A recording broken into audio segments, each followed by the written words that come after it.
Bismillahirrahmanirrahim. Assalamualaikum warahmatullahi wabarakatuh. Apa khabar semua?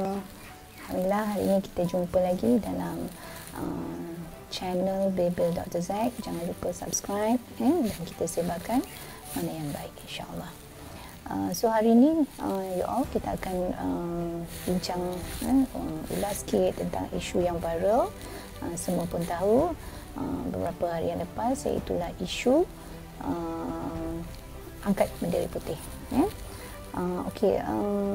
Pertama-tamanya Dr. Zack nak ucapkan terima kasih dan juga tahniah syabas kepada mereka yang telah berusaha untuk membantu orang-orang di luar sana, sama ada jiran ke, rakan taulan ke, tetangga kita dan masyarakat kita yang susah.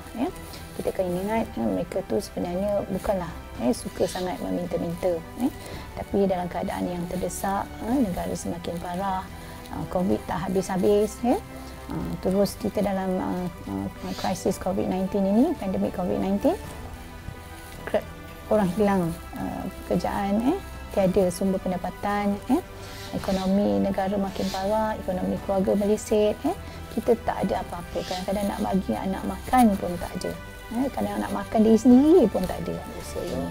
Ya, betul, pada asalnya kita pun bimbang juga yang bendera putih ini memberikan konotasi yang negatif. Yelah, kan kita ingat dulu cerita Piramli kan, ingat tak cerita apa yang api atas pokok tu kan, hidup susah mati pun lagi susah kan, diterjun pokok kan. Ya, betul, memanglah selama ni pun memang bendera putih tu maksudnya menyerah, tapi maksudnya rakyat Malaysia ni, yalah, kita bukanlah orang yang tak bijak kan. Bila kita buat sesuatu tu kita berfikir kan.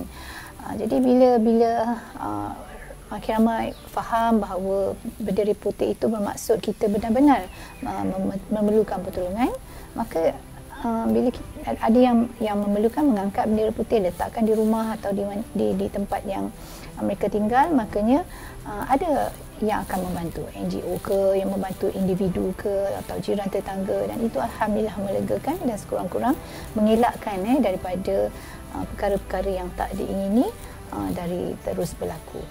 Sebelum kita melakukan sesuatu yang lebih abang kata buruk, kita tak nak kesenjangan sosial tu angka-angkanya semakin meningkat. Kita tak nak penderaan terhadap anak-anak atau kanak-kanak semakin meningkat. Kita tak nak juga you all sampai sebagai ketua keluarga tu mendera isteri akibat stres, mental dan emosi, jangan. Dan yang paling kita tak mahu perkara ini berlaku ialah sehingga ada yang result kepada membunuh diri. Na'udzubillah min zalik. Mudah-mudahan perkara-perkara demikian kita dapat bendung dan kita dapat elakkan dengan kita memberi pertolongan kepada yang benar-benar memerlukan. Satu lagi yang Dr. Zack nak ucapkan ataupun nak katakan ialah jangan kita merasakan ini suatu yang merendahkan martabat kita, tapi ingatlah bahawa menjaga nyawa itu adalah suatu yang dituntut oleh agama. Tapi itulah, dalam keadaan macam tu pun Dr. Zack heran, masih ada lagi mereka-mereka yang tidak sensitif di luar sana yang memperlekeh-lekehkan usaha yang dilakukan dan dimulakan oleh rakyat.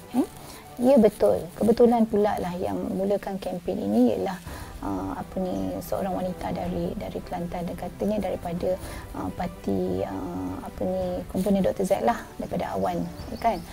Tapi itu bukan bermakna itu something to do with political punya intention. No, it is all about humanity. Kita terpanggil untuk membantu orang-orang yang dalam kesusahan. Jadi bukan semua benda yang initiate by orang politik itu adalah benda-benda yang berkait dengan politik. Tidak, kita kena panjang sikit lah kita punya pemikiran tu, jangan main tuduh-tuduh sembarangan. Ni orang pun tahu dah, ni Abdul boleh pula keluarkan kenyataan lebih baik kita angkat kita angkat tangan berdoa daripada kita mengangkat bendera putih. What do you mean? Kan, you sebagai alim ulama, yang orang kata hadis ke, firman Allah ke, Al-Quran ke, at the fingertips, and you know it, kan?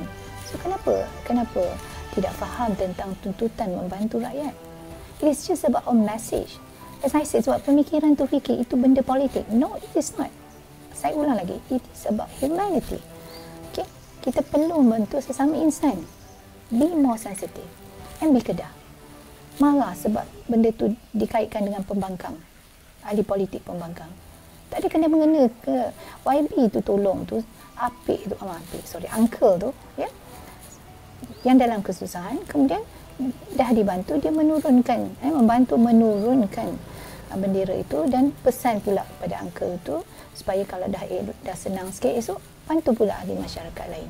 This is something, the beauty. Saya tengok benda ni berlaku di Filipina.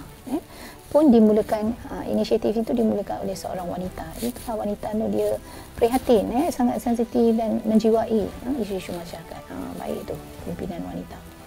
So, jadi bila dalam keadaan macam tu, ya, dia membuka mata lebih ramai lagi orang di Filipina, membuka mata NGO, mungkin korporat juga untuk membantu mereka yang susah. Dan dia jadi suatu yang apa orang kata yang meluas di sana. Dan akhirnya the beauty of it yang saya nampak ialah mereka yang susah ditolong orang, kemudian bila dia keluar dari kesusahan itu, dia membantu pula orang lain meneruskan usaha-usaha itu. Ada satu yang sangat baik. So MB Kedah kenapa nak ban pula bendera putih, tak nak iktiraf pula bendera putih itu? It is actually a message by your rakyat, bahawa mereka berada dalam kesusahan dan meminta pertolongan. You kata ada 12 PKOB yang membantu PKOB itu pusat kawalan bencana, kan? Tapi orang tahu ke? Orang tak tahu pun wujud PKOB itu. What have you done to sia-siakan, untuk wawarkan tentang bentuk bantuan itu? Kurang-kurang ni nombor telefon PKOB, kan? Orang tak tahu. That's why people resort to that kind of usaha, kan? Now you said tak nak iktiraf, kalau you naik bendera putih, kita tak nak bagi bantuan. What kind of mentality is that? Itu bukan, kan kalau kita nak cakap ni, kepala lutut lah, kan? Bahasa kasarnya. Tidaklah, iyalah, kan? Dan you kata, you pun baru keluarkan 46,000 bakul makanan. You kan Menteri Besar Kedah, takkanlah tak tahu berapa jumlah rakyat Kedah, kan? Rakyat Kedah is 2019 membanci berapa? 2.139 juta kalau tak silap Dr. Z, kan? Keluarkan 46,000, berapa persen sangat tu? Lebih kurang 2%, 3%, tak sampai pun 3% daripada keperluan rakyat semuanya. Tapi ialah, kita tak katalah semua rakyat susah. Garis kemiskinan lebih kurang, kalau you baca dalam DOSM punya reporting, 2,100 lebih lah, maksudnya paras garis kemiskinan di Kedah. Sekarang dalam keadaan macam ni, ramai yang tak ada pendapatan. Jangan nak kata 2,000, 1,000 dah tentu 50% of it pun langsung tak ada. Ada yang langsung 100 pun, 200 pun tak ada tau, kan? Jadi kalau maksudnya sekarang B40 dah melebar dah, dasar dia dah melebar kepada B60, kan? Lebih ramai, bukan lagi 40% yang miskin. Yang miskin ni mungkin dah jadi papa, tapi dah bertambah besar kepada B60. 60% of people is already in a situation of kemiskinan. Okay. So itulah dia, maksudnya kita kesal lah, seorang pimpinan yang sepatutnya berterima kasih atas usaha-usaha rakyat, duk kecam rakyat, ya.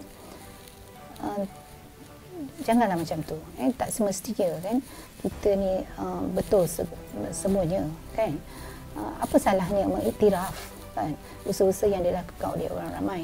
Dia dah kata it's beyond politics. It's beyond politics lah, usaha macam mana pun it's beyond politics lah. Bantulah orang dah dalam susah. Itu mesej yang awak nak sampaikan. Received it. Salah ke? Masuk neraka ke kalau kita mengiktiraf orang susah tu dengan mengangkat bendera putih? Masuk neraka? Tak ada, ya, kan? Pahala lagi, insya-Allah. Lagilah kalau ikhlas. gitu. So okeylah, insya-Allah Dr. Zaid rasa setakat itu dulu ya kita berbincang atas perkara ini. Teruskan usaha-usaha baik insya-Allah, dan mudah-mudahan Allah berkati kita dan keluarkan kita cepat daripada krisis ini. Kita jaga kita, dan kita jaga kita itu bukan hanya bermaksud jaga diri kita daripada terkena jangkitan, tapi kita juga jaga kemaslahatan orang sekeliling kita. Sekian, wabillahi taufiq wal hidayah. Assalamualaikum warahmatullahi wabarakatuh. Bye you all, jumpa lagi insya-Allah dalam kupasan isu-isu yang lain. Bye.